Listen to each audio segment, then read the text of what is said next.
नमस्कार, मैं हूं पूजा सिंह और आप देख रहे हैं राजपथ भारत। दोस्तों, कल रात नई दिल्ली रेलवे स्टेशन पर जो कुछ भी हुआ वो सब कुछ आपके सामने है। भीड़ इतनी ज़्यादा इकट्ठा हो गई वहां पर कि भगदड़ मच गई। मचनी ही थी क्योंकि भीड़ बहुत ज़्यादा इकट्ठी हो चुकी थी। प्रयागराज कुंभ जाने की जो एक होड़ लगी हुई है लोगों में, वो कहीं ना कहीं लोगों पर भारी पड़ी। आस्था भारी पड़ रही है लोगों पर। लोग अपनी जान की परवाह नहीं कर रहे, अपनों की जान की परवाह नहीं कर रहे, बस उन्हें किसी भी तरीके से कुंभ पहुंचना है। कुंभ की जिस तरीके से पूरी ब्रांडिंग की गई, जिस तरीके से उसका प्रचार किया गया, जिस तरीके से उसको इतना भव्य इवेंट बता करके और प्रयागराज आने का इनविटेशन दिया गया, कुंभ नहाने के लिए, महाकुंभ आने के लिए लोगों को प्रेरित किया गया, उस हिसाब से व्यवस्थाएं दे पाने में सरकार नाकाम रही। चाहे वो उत्तर प्रदेश की सरकार हो या फिर जब नई दिल्ली में घटना जिस तरीके से हुई है रेलवे स्टेशन पर, उसके लिए केंद्र सरकार पूरी तरीके से सिस्टम फेल। आपको पता है करोड़ों लोग कुंभ पहुंच रहे हैं, कुंभ जा रहे हैं, नहाना चाहते हैं, वहां डुबकी लगाना चाहते हैं, तो आपको उसी तरीके की व्यवस्था करनी भी चाहिए, इंतजाम उसी तरीके से पुख्ता रखने चाहिए। लेकिन पूरी तरीके से मतलब बस सब कुछ किसी तरीके से भगवान भरोसे करते करते करते करते इतने दिन निकले हैं। 29 जनवरी मौनी अमावस्या के दिन जो हादसा हुआ, उससे कोई सबक नहीं लिया सरकार ने, और लगातार श्रद्धालु संगम की ओर जा रहे हैं, प्रयागराज संगम की ओर जा रहे हैं और पूरी तरीके से अपनी जान को जोखिम में डालते हुए। आपने देखा है किस तरीके से अभी हाल में ही बसंत पंचमी का और आपका ये माघी पूर्णिमा वाला जो स्नान था, उसके पहले और उसके बाद प्रयागराज और उसके आसपास के क्षेत्रों की जो स्थिति थी, पूरा जैम पैक हो गया था प्रयागराज चारों तरफ से। कोई कहीं से आ नहीं सकता, जा नहीं सकता। स्थानीय लोगों का यहां तक कहना था कि हम हाउस अरेस्ट जैसी हो गए, हमारी स्थिति हाउस अरेस्ट जैसी हो गई है। अब आप सोचिए, कई कई 100 किलोमीटर लंबा जाम झेला है लोगों ने, क्या कुछ नहीं झेला है। इस महाकुंभ में आप समझ लीजिए लोगों ने पीड़ा की वो हदें देखी हैं जिनकी हम कल्पना भी नहीं कर सकते।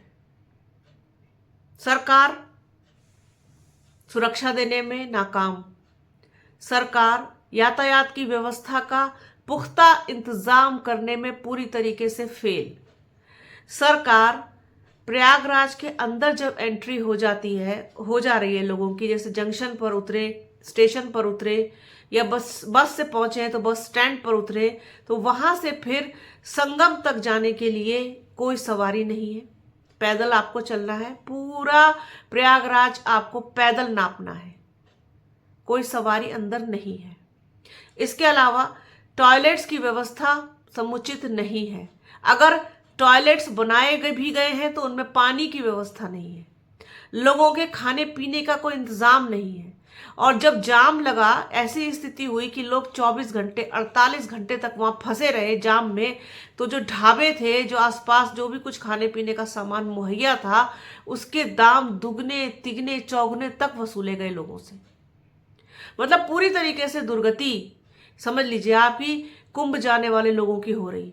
और जो ट्रेनें स्टेशन पर गुजर रही हैं उन पर किस तरीके से पथराव, डंडे लेकर के, बांस लेकर के, जिससे जो मिल पड़ रहा है उसको तोड़ देना, कांच को तोड़ना, जबरदस्ती फर्स्ट एसी में, सेकंड एसी में, थर्ड एसी में घुसने की कोशिश करना, ये सब कुछ हम और आप पिछले कई दिनों से लगातार देख रहे हैं।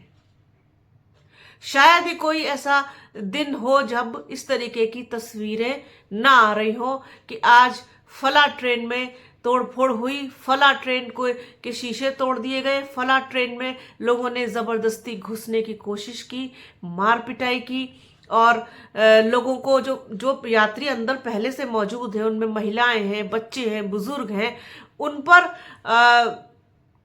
उनको मतलब कितना बुरी तरीके से डर और सदमा पहुंचाने की कोशिश की गई कि भाई कोई भीड़ स्टेशन पर बाहर से तोड़ दे रही है खिड़की का शीशा या फिर दरवाजे का, उन जो अंदर लोग मौजूद हैं उनकी क्या स्थिति, क्या हालत होगी। बहुत सारी चीजें हैं जो इस वक्त मेरे दिमाग में एक के बाद एक चल रही हैं। मैं शायद कुछ चीजें याद रख पाऊं, कुछ भूल जाऊं तो प्लीज उसके लिए मैं माफी चाहती हूं। लेकिन इस महाकुंभ में अव्यवस्थाओं ने सारी हदें पार कर दी, सारी हदें।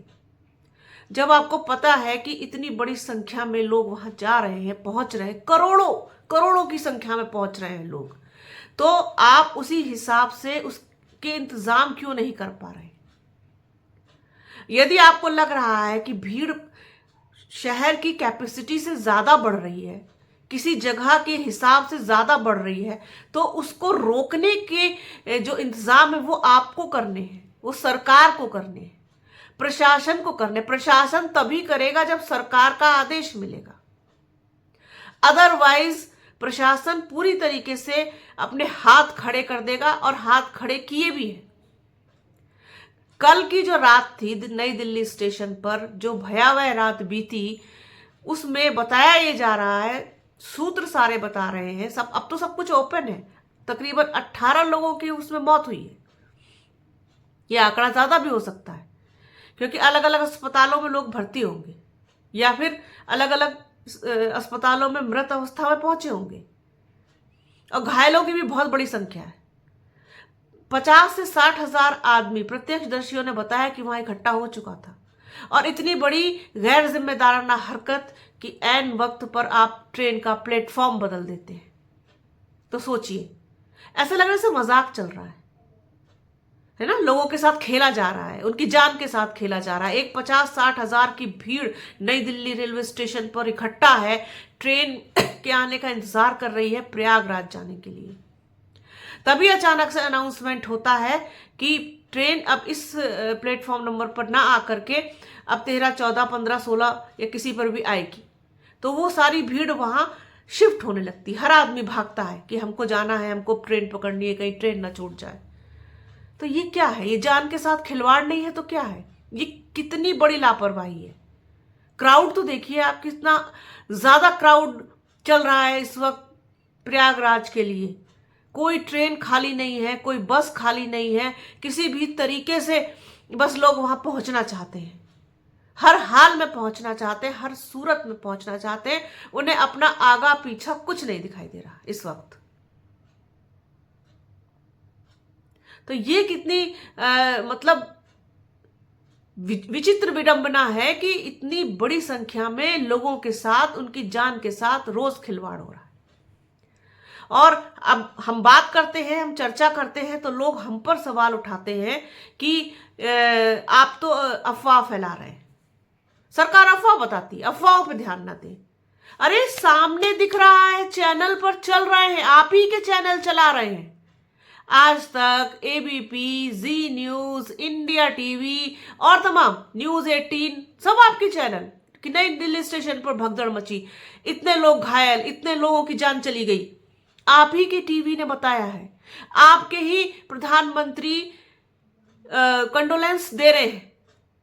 जब मौनी अमावस्या पर भगदड़ मची थी तो सबसे पहले प्रधानमंत्री नरेंद्र मोदी ने इस बात की पुष्टि कर दी थी, और उत्तर प्रदेश के मुख्यमंत्री योगी आदित्यनाथ उस चीज को ढकते और छुपाते रहे बहुत बात तक, और ये कहते रहे कि अफवाहें फैलाई जा रही हैं, साजिश की जा रही है। कौन साजिश कर रहा है? कौन है? आपकी नजर से कौन बचेगा? अगर कोई साजिश कर रहा है तो आपकी नजर से कोई बचेगा? आप अगर कोई साजिश कर रहा है तो आप पकड़ते क्यों नहीं उसको? जेल की सलाखों के पीछे क्यों नहीं डालते आप उसको? साजिश अगर हो रही है तो इतनी बड़ी संख्या में, इतने मास लेवल पर आदमी जा रहा है और आपको साजिश नजर आ रही है, अफवाहें नजर आ रही हैं। कुछ मूर्ख किस्म के जो इनके अंधभक्त हैं वो लिखते हैं कि मेरे लिए लिखते हैं कि क्या आप वहां मौजूद थी? अरे मैं हर जगह मौजूद थोड़ी ना रहूंगी, हर भगदड़ में मौजूद। मुझे इतनी भीड़ में, इतनी भयंकर क्राउड वाली जगहों पर जाने का पहली बात तो कोई शौक नहीं है, अपनी जान को जोखिम में डाल करके। समझ रहे हैं ना आप। और कतई भी मुझे महाकुंभ जाने का तो बिल्कुल भी शौक नहीं। तो और ये मेरा निजी मामला है, निजी फैसला है कि मैं जाना चाहती हूं या जाती हूं या नहीं जाती हूं। तो मैं हर जगह, मैं क्या कोई भी मौजूद नहीं हो सकता? हर जगह कैसे मौजूद हो जाएगा कोई आदमी? तो वो जो चीजें वहां से निकल के आ रही हैं, जो मीडिया वहां पहुंचा, जिन्होंने देखा, मीडिया की भी जरूरत नहीं है। लोग खुद ही अपने मोबाइल से इतने सारे वीडियोस, ऐसे ऐसे वीडियोस जो मीडिया कभी जिंदगी में कवर ना कर पाए। जिस वक्त भगदड़ मची वहां मीडिया मौजूद नहीं होता है, खबर आती है निकल के कि ऐसा हो गया। जो वहां पर प्रत्यक्षदर्शी हैं वही वीडियोस बनाते हैं, उस वक्त की फोटोज लेते हैं और वो सब जगह पर फिर वायरल होती है, स्प्रेड होती है। तो खैर अकल से पैदल लोग हैं तो उनके लिए तो कुछ नहीं कहा जा सकता। अब वो क्या करते हैं, इसमें सिर्फ और सिर्फ बचाव करने की कोशिश करते हैं कि किसी तरीके से योगी सरकार का और मोदी सरकार का बचाव किया जा सके, कि इसमें सरकार की कोई गलती नहीं है। ये तो सब महाकुंभ को और सरकार की व्यवस्था को बदनाम करने की कोशिश की जा रही है, साजिश की जा रही है। जब मौनी अमावस्या वाले दिन भगदड़ मची, एक नहीं कई जगहों पर भगदड़ हुई, ये राज धीरे धीरे करके खुले। तो वो क्या किसी ने अफवाह फैला दी थी या वो कोई साजिश थी? या नई दिल्ली स्टेशन पर जब जो घटना हुई है, इतनी बड़ी घटना, वो किसी ने अफवाह फैलाई है? सबके सामने है जो कुछ भी है। और क्या हुआ है वहां पर, यह भी उसको बार बार बयां करने की जरूरत नहीं। भयावह मंजर, चारों तरफ सिर्फ और सिर्फ भीड़, और फिर जब भगदड़ मची उसके बाद चीख पुकार और करुण क्रंदन बहुत बुरी तरीके से। किसी ने अपनी मां को खोया, किसी ने बेटी को, किसी ने बहन को, किसी ने पत्नी को, किसी ने पिता को, किसी ने बेटे को, और छोटे छोटे बच्चे भी थे दिल्ली वाले हादसे में।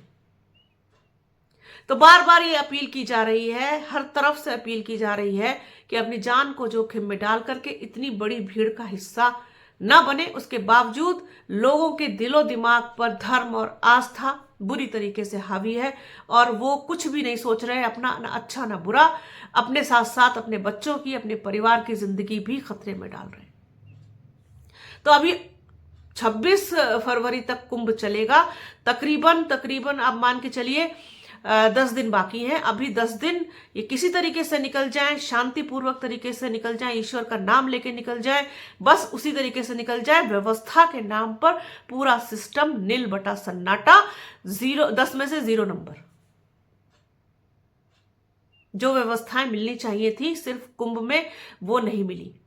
सिर्फ वीआईपी कल्चर दिखाते रह गए, वीआईपी स्टैंड, वीआईपी व्यवस्था, हर चीज वीआईपी वीआईपी दिखाते रहे, और बाकी आम जनता के लिए, पब्लिक के लिए कुछ नहीं। अगर कुछ होता तो पब्लिक इस तरीके से कुचल कुचल करना मर रही होती। तो ये पूरी घटना बेहद दुखदाई, बहुत सतर्क होने की जरूरत, बहुत सचेत रहने की जरूरत, और हो सके तो घर में रहिए। हर जगह कुंभ है, अच्छे कर्म ही महाकुंभ है, बस उसी पर ध्यान दीजिए। बाकी हमारा काम जागरूक करना है, सचेत करना है, वो करते रहेंगे। और बने रहिए हमारे चैनल के साथ। हमारे चैनल को लाइक कीजिए, शेयर कीजिए, सब्सक्राइब कीजिए, बेल आइकन घंटी जैसी आकृति जरूर दबाइएगा, जिससे कि आने वाले वीडियो का नोटिफिकेशन आपको मिल सके। वीडियो को प्लीज पूरा देखिएगा, ज्यादा से ज्यादा शेयर कीजिएगा। अपना और अपनों का बहुत ख्याल रखिए। जल्द मिलूंगी आपसे एक नए वीडियो में, एक नए मुद्दे के साथ, एक नई चर्चा में। तब तक के लिए जय हिंद।